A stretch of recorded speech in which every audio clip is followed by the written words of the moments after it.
medida que los hombres envejecen, es común que la próstata experimente un crecimiento benigno. Este fenómeno, conocido como hiperplasia prostática benigna, no es canceroso.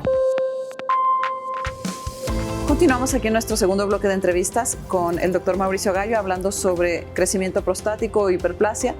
Y bueno, ya hablamos sobre qué edad y todo, pero si alguien en casita tiene algún problema, ¿cuáles serían esos síntomas de alerta que deben tener en cuenta para acudir al urólogo?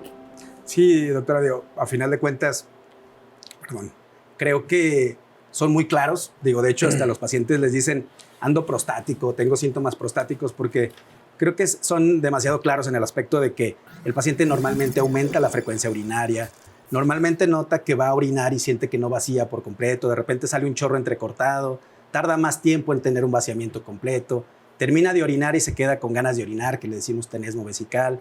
De repente puede haber urgencia urinaria, tienen que ir corriendo a orinar si no tienen dolor, o hasta puede haber incontinencia. Son síntomas que normalmente vamos y traslapamos hacia la enfermedad. Y aquí también quiero hacer un poquito de hincapié porque, por ejemplo, los pacientes normalmente llegan con síntomas y, volviendo al tema anterior, el paciente va y se hace un antígeno prostático y el antígeno prostático llega normal y dicen, pues yo no tengo problemas de la próstata, doctor, aquí está el antígeno prostático y está normal. Entonces, hay ese punto de que queremos ser muy claros que el antígeno prostático es una sustancia que produce la próstata, que se puede elevar en circunstancias de infección, de inflamación, de cáncer, pero eso no quiere decir que la próstata esté crecida o no esté crecida. O sea, realmente los síntomas son a veces una forma de darnos cuenta, pero como tú bien lo sabes también, hay pacientes que llegan con Julio con daño renal y resulta que cuando le haces un ultrasonido, pues tenía una próstata que básicamente retenía prácticamente toda la orina y ya ahora ya hay un daño vesical, ya hay un daño por reflujo renal. Entonces, y ya son pacientes que a veces ya no podemos rescatar, ¿no? O sea, realmente esa es la parte que queremos evitar. Y también en eso, pues, por eso creamos esta parte del núcleo de la próstata como una marca alterna específicamente al centro del riñón, y porque queremos que el paciente se sienta muy acompañado en el manejo de enfermedades prostáticas, sea una enfermedad benigna, una enfermedad maligna o hasta una enfermedad infecciosa de la próstata. Pero al definir bien núcleo de la próstata, sabemos que todos los tratamientos y todas las enfermedades de la próstata van a ser manejadas ahí. Y en ese aspecto también, o sea, a la mano del centro del riñón, pues hemos creado esta facilidad que tiene el paciente normalmente, que citamos y normalmente sabe el paciente que va a llegar, tú le vas a hacer un ultrasonido renal, un ultrasonido vesical y un ultrasonido prostático. En ese momento le tomaron exámenes de laboratorio y prácticamente en una hora tenemos a un paciente que ya se hizo el ultrasonido, los exámenes sanguíneos, y lo vimos en consulta, tiene un diagnóstico, tiene un manejo y sabemos más o menos cuál es el pronóstico que pueda tener. Entonces, creo que en ese aspecto, también así como se maneja ya la enfermedad renal en el centro del riñón, la enfermedad prostática también está teniendo una facilidad para que pueda el paciente determinar si realmente hay un problema o no. Y por eso también invitarlos, aunque el paciente no tenga síntomas, a acudir a hacerse los estudios requeridos. Esa parte donde hemos buscado que la facilidad diagnóstica, que la facilidad de abordaje integral para el paciente en una sola visita le cambie mucho las cosas. Claro. ¿Por qué? Porque la evaluación integral de un paciente desde una primera visita le quita los miedos y las dudas de que tú le pidas un estudio más avanzado, que tú le pidas un estudio integral y lo tengas que diferir porque no cuentes con las herramientas. Eso al paciente lo inquieta y lo hace de repente dejar por un lado lo que seguía al abordaje, ¿me entiendes?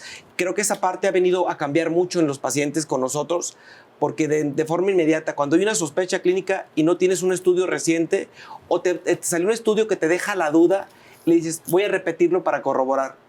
Al paciente le otorga un nivel de confianza. ¿Por qué? Porque a veces nos podemos encontrar con que el paciente cursó por un episodio infeccioso. Claro. Y tú dices, oiga, es que este antígeno pudo haber estado elevado porque traía una condición de infección que ya le dieron tratamiento, pero usted viene a escuchar una segunda opinión y vamos a corroborar. Y te das cuenta que el marcador, mientras estás saliendo el estudio del antígeno, estás corroborando con el ultrasonido y a la par corroboras los dos estudios y le dice, mire, tuvo una prostatitis, el antígeno actualmente está normal, pero le voy a dar tratamiento para la hiperplasia. El paciente no solo se quita la duda de que este marcador de antígeno que estaba elevado no era cáncer, era una prostatitis, y el estudio de imagen te dice que la glándula prostática está de características aumentadas de tamaño con un crecimiento benigno, pero una glándula que le llamamos crecimiento que es homogéneo, es decir, una glándula con un crecimiento normal, no está irregular, no tiene ningún cambio, y lo vas a corroborar y le vas a dar un tratamiento y un seguimiento a 3 meses a lo mejor. Esa parte es importante, ¿no? Que tengamos esa confianza que buscamos y que estos 15 años de trabajar y de talonearle a hacer un centro especializado en próstata, en problemas renales, en imagenología, en un laboratorio que tenga todas las condiciones óptimas de certidumbre. Si tenemos duda con un estudio, pues lo repetimos. ¿Para qué? Para poder hacer un análisis confiable para los pacientes. Y que si vamos a llevar a un paciente, Mauricio, a una intervención quirúrgica, tomar la definición. ¿Qué esquemas de tratamiento hay para la hiperplasia, Mauricio? Sí, digo, y en parte eso, como lo decimos, la medicina y la vida en general ha cambiado, ¿no? Todos tenemos prisa, todos queremos algo inmediato. Y en este aspecto también, además de tener un diagnóstico, la cirugía de la próstata ha cambiado bastante, sobre todo la cirugía benigna, para el tratamiento benigno de la próstata obstructiva, digamos, realmente ha cambiado bastante. La resección transuretral, que se consideraba como el estándar de oro para el tratamiento del paciente que no podía orinar correctamente, ya en la actualidad está siendo desplazado por la enucleación prostática. Y lo explico un poco. La resección transuretral consiste en un procedimiento que se hace a través de la uretra, el conducto por donde orinamos, bajo anestesia en un quirófano, se introduce un equipo en el cual por un tipo de energía especial vamos retirando en fragmentitos la próstata, pero nos permite hacer un espacio suficiente como para que el paciente orine. Ahora, grandes problemas que tiene este tipo de cirugías es que depende mucho de qué cantidad le quites de tejido a un paciente que pueda orinar, pero también que a final de cuentas la próstata, como lo decíamos, va a seguir creciendo mientras haya estimulación hormonal. Entonces pasaba que pacientes desde los 2, 3 años de cirugía o los 10, 15 años de cirugía ya tenían un crecimiento que volvía a obstruir y requerían un segundo tratamiento o una segunda cirugía. Y pienso que también los urólogos en aquella época trataban de limitar la cirugía a pacientes que ya eran, a lo mejor, que habían tenido muchos años de tratamiento porque sabían que a la larga van a tener que operarse varias veces. Con la enucleación prostática, para explicarlo así, a grandes rasgos, es una cirugía que también se hace por dentro del conducto, o sea, no se abre, pero en lugar de quitar solamente una parte de la próstata, lo que hacemos es con un láser especial poder separar la glándula de la cápsula que lo cubre, y eso nos permite crear un espacio muy, muy amplio y que básicamente por una cuestión de glándulas ya no hay una compresión y ya nunca va a volver a crecer la próstata. Entonces, ahora sí hablamos de un procedimiento 100% resolutivo y que solamente se requiere una sola vez para poder mejorar. Y además, al quedar un espacio tan amplio, creo que ahora yo soy un convencido, y creo que tú también y todos, porque hemos visto los resultados. O sea, el paciente dice, yo orino como orinaba cuando tenía 15 años.